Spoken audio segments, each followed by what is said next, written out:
Hello everybody, welcome back to another reaction video. Today we are reacting to Wild Heart's producer reveals plans for Endgame, microtransactions, and more by Further Beyond Gaming.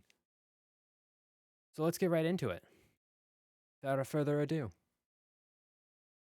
This game was not even on my radar at the beginning of this year or even It's been on last year, mine but as for a of while. recently, I have been keeping a close eye on this game because it is probably my most anticipated one to release here relatively soon on February 17th, if I'm not mistaken. And they just recently released a dev team AMA with Lewis, the executive producer, on Wild Hearts. So I'm going to go ahead and go over that in today's video. There's some interesting questions and some very interesting answers here that I think you guys might be excited about. So let me know in the comments down below what you guys think about this. Let me know in the comments down below if you're excited. My name is Further, by the way. If you're new to the channel, welcome. I appreciate you being here. We're going to be covering Wild Hearts extensively because, like I mentioned, this game looks incredible. I'm That's good. super excited about this one and I cannot am super wait to just excited play about this it game, as collab, well, do live honestly. streams on It it. It looks like should it's going to be a be very a good really Monster good time, and Hunter-esque it game. has me I'm even just more slightly excited concerned about after some of the things reading like the answers to some of these questions. I am So concerned about some of the without any further ado, microtransactions and let's go things ahead like and that. jump straight into it. So they But we'll started off see. by saying, "Welcome, hunters. We're incredibly excited to be hosting our first ever Wild Hearts AMA here on the sub." So this is on the subreddit.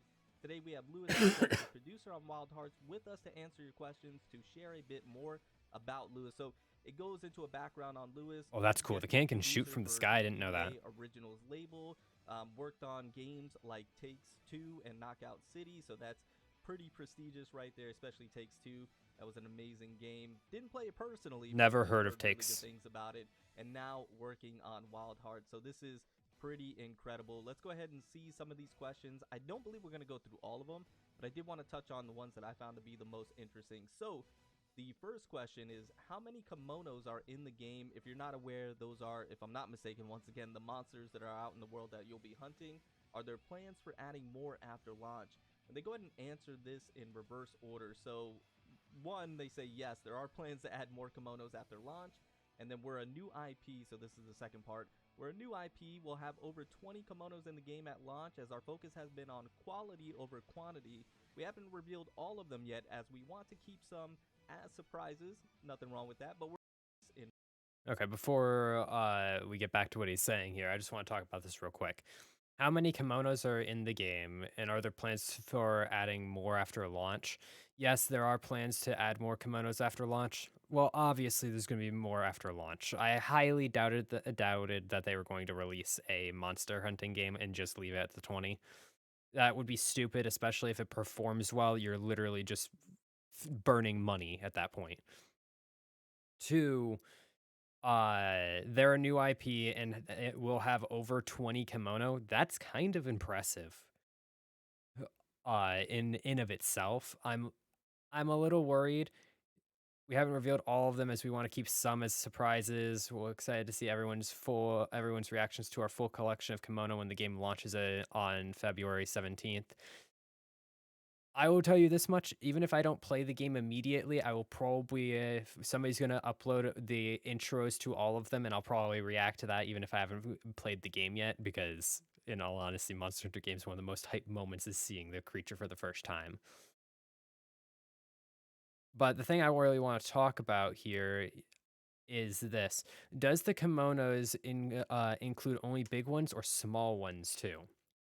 The reason why I want to bring up that question, which I don't know if he's going to talk about or if there's anything on that, but one of the things with Monster Hunters is you have the Great Joggy and the Joggy, Great Jagras and the Jagras, Baggy, Great Baggy. Like you know the deal. I am interested to see whether or not they count like the small versions as separate kimono, because that would infinitely lower the number. But 20, I don't think they do. There are plans to add more kimonos after launch, and then we're a new IP, so this is the second part. We're a new IP, we'll have a collection of kimonos when the game launches on February 17th, so I was spot on with that date, which is really cool. So that's great to know. There's going to be 20 at the That is a initial crazy launch, and creature, then they by the plan way. on adding more, have surprises. That's always good to hear for a game that you want to play for quite some time. for a game that has some additional content after the initial release, right? Always a good thing.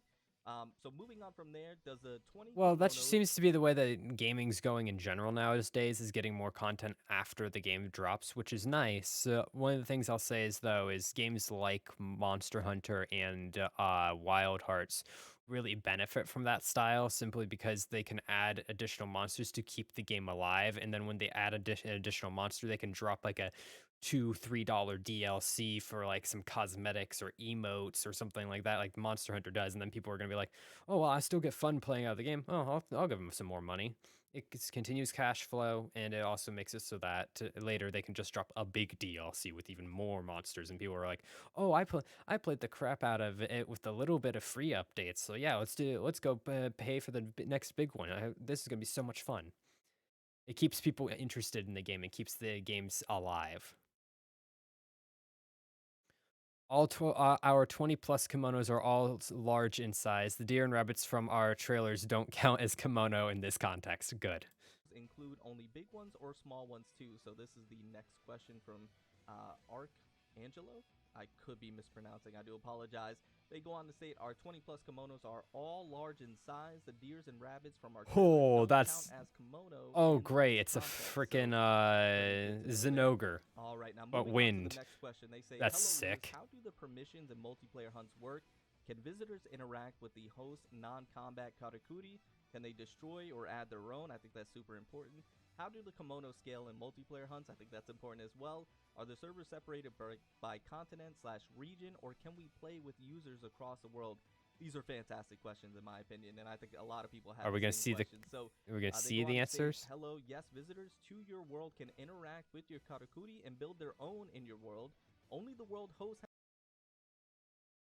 Okay, where I'm gonna go back and listen to this in full, but the fact that they can interact with your katakuri is good. I'm just hoping that it's not trolly.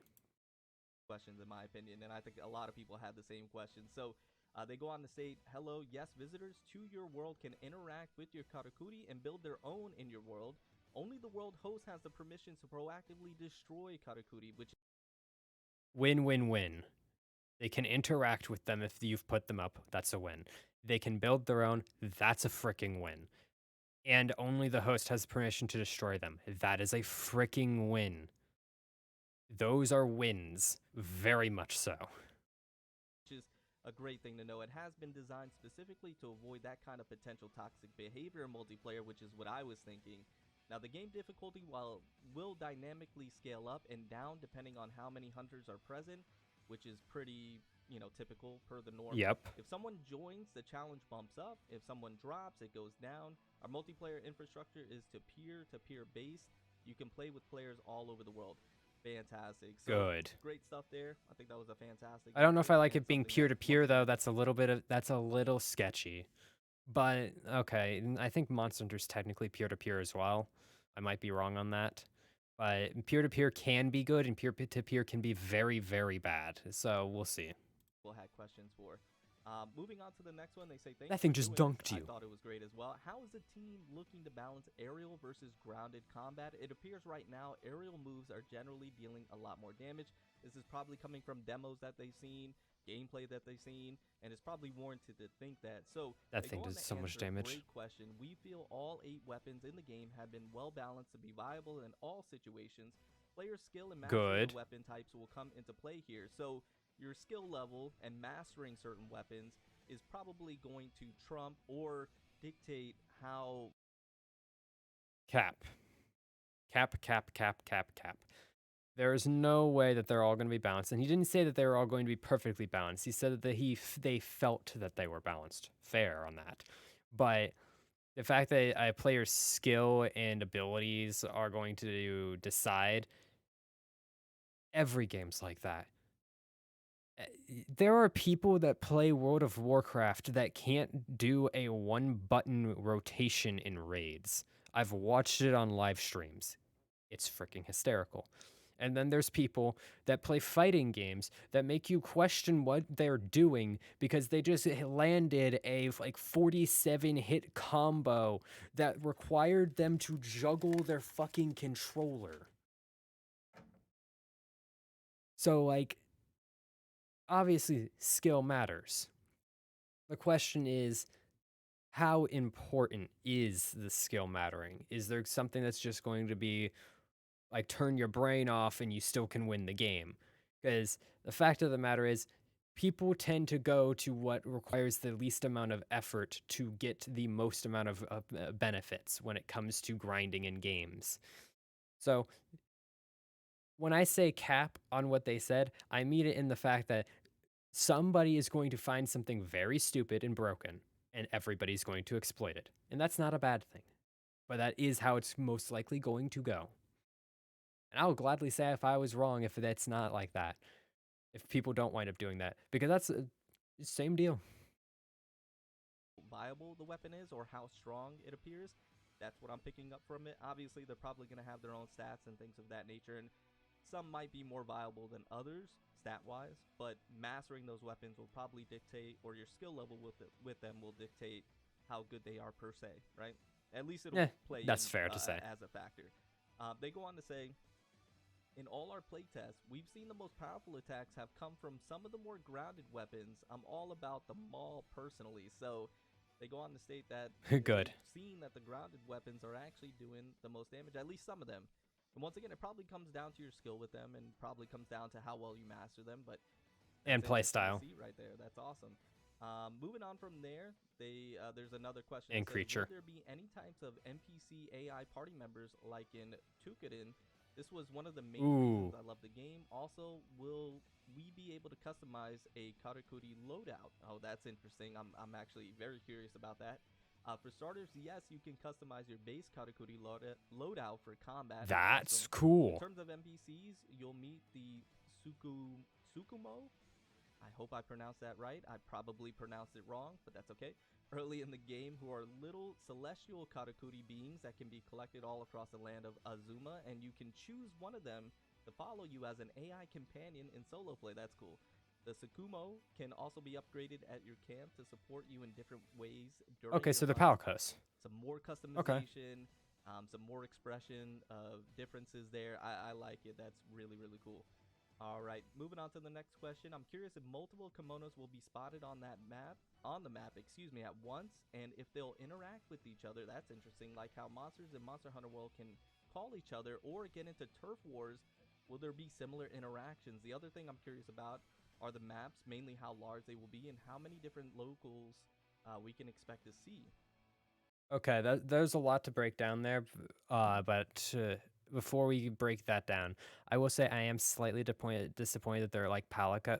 They're like Palicos and not something like actual AI humans running around. Because sure, those usually don't act that great, but something feel to me it always feels better when you have like other human characters running around, but they don't have to be players. But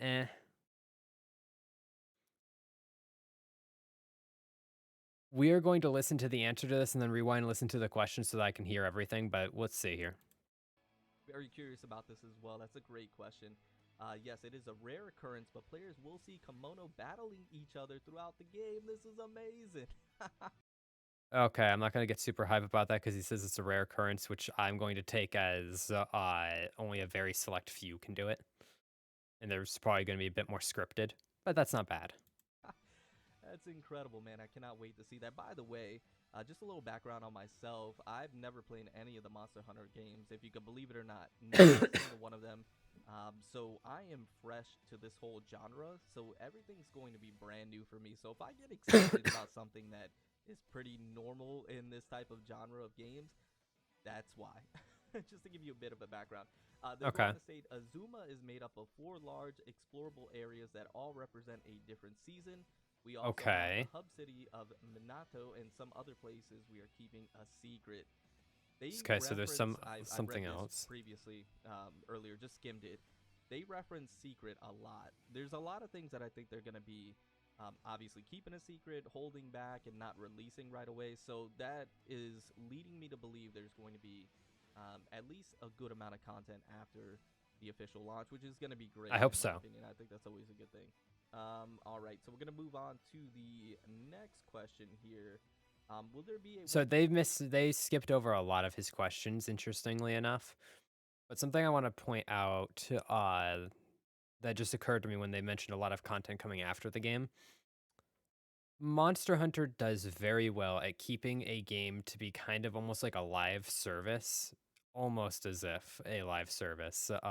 Basically, just constantly having updates going through its lifespan until the next Monster Hunter comes out, and they do it again until the next Monster Hunter comes out. I'm very curious to see if Wild Hearts is going to take a similar approach where they'll constantly update it until the next Wild Hearts comes out, or if they're going to make Wild Hearts the only game until it's just so out of date that they have to make a new one. Because theoretically, with hunting games like this, you can just kind of infinitely update them so long as the graphical engine and the mechanics of the game are strong.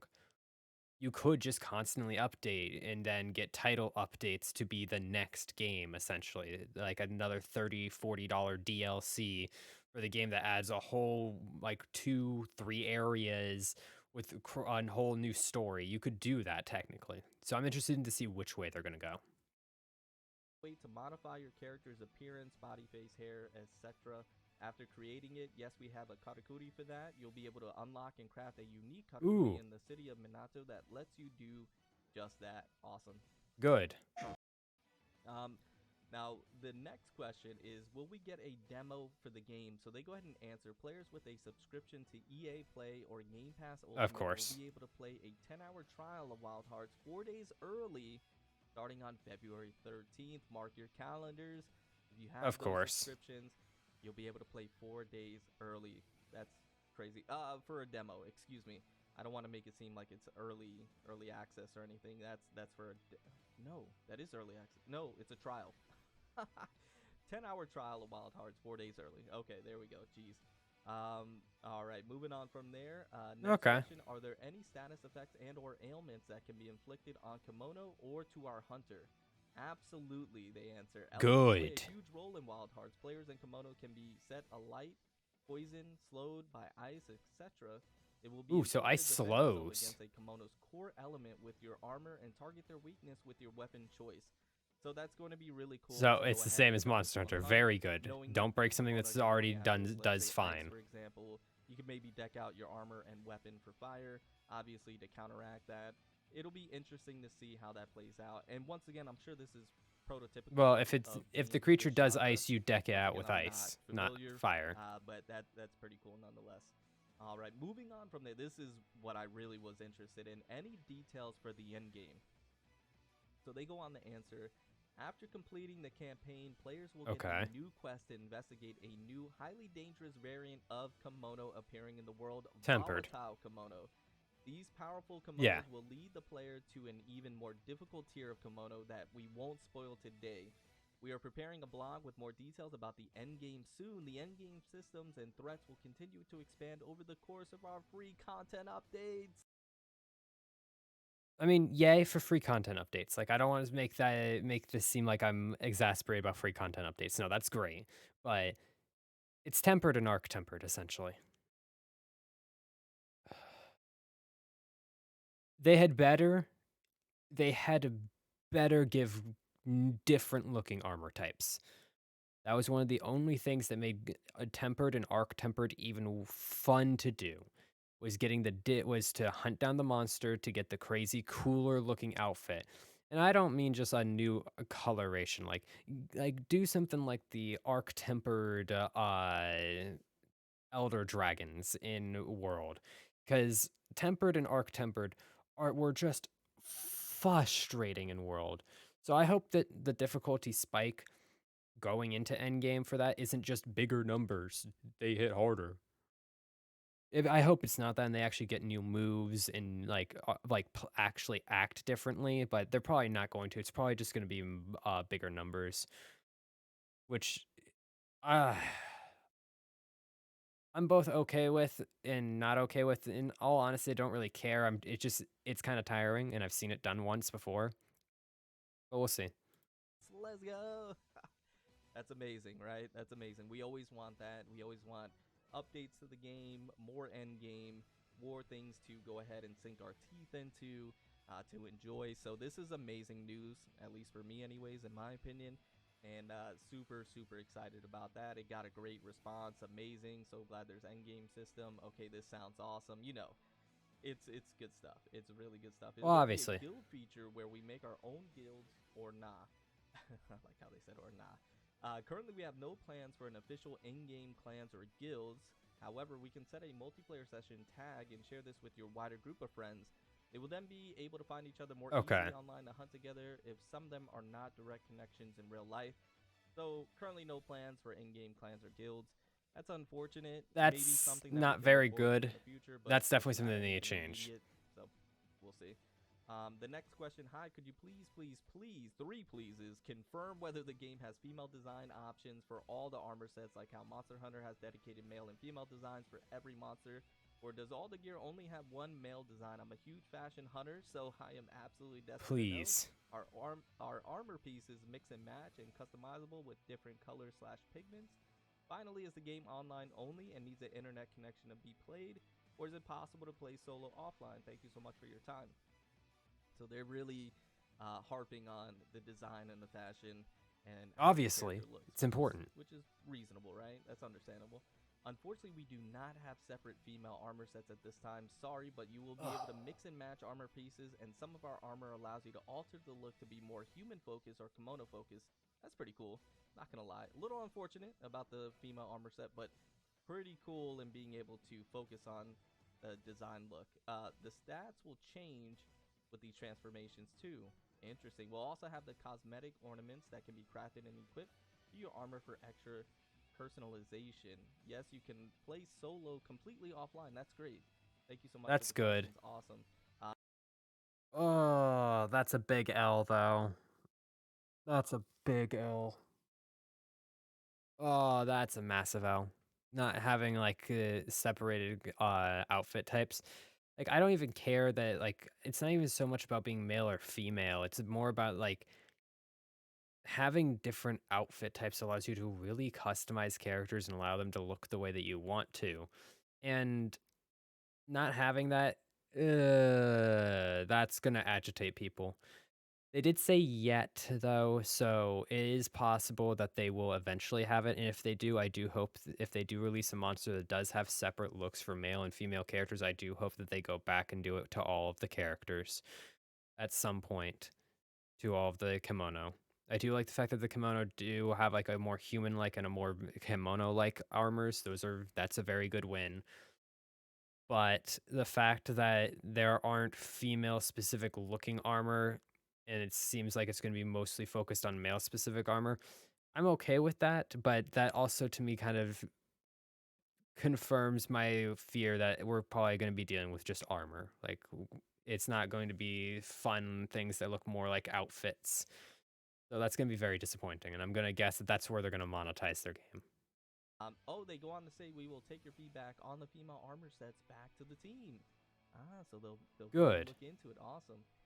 All right, the next That's question. very important My because question that's is the thing that regarding the end worked. game. Can you give us any idea of what to expect in terms of grind or replayability? All the gameplay we've seen has been of kills, but are you able to capture them? And if so, are there any benefits to doing so?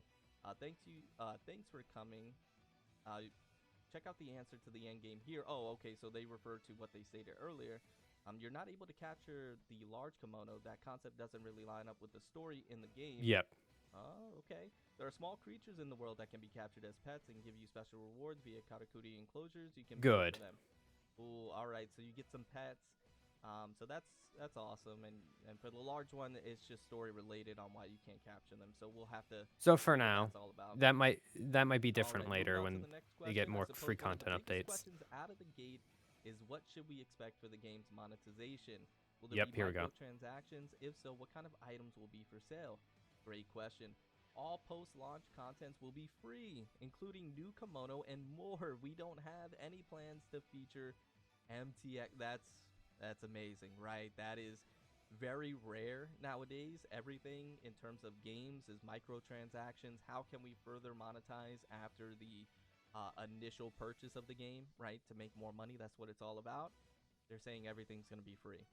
That's I am that's crazy. skeptical of that, but I'll be That's actually glad pretty if it crazy in is. my opinion. So awesome. Moving on from there, we have the next question. Is the game running at a locked 60 FPS on PS5 performance mode? In the preview demo that we have seen a few months back, the game didn't run so well. Will the game run better on PS5 on release? Also, thank you for doing this AMA. They go on to answer for both PS5 and I think they meant to say Xbox, if I'm not mistaken. XSX.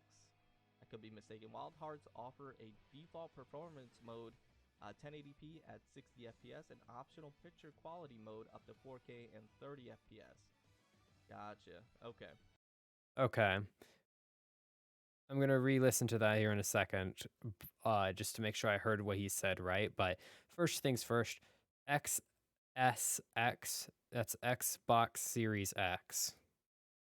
Yes, he did mean Xbox. He said Xbox. Just felt the need to point that out. XSX. I could be mistaken. Wild Hearts offer a default performance mode, 1080p at 60 FPS, and optional picture quality mode up to 4K and 30 FPS. Okay. Gotcha. Okay. So they have that there. Any more here? There's a lot of questions. What's your Obviously playing favorite at weapon and why? performance I'm mode. interested in this one. They go on to answer. Great question. Right now, I'm loving the maul. They said that earlier. It's incredibly over the top and powerful, but also requires precise timing to then extend the hilt and deal massive damage at longer range.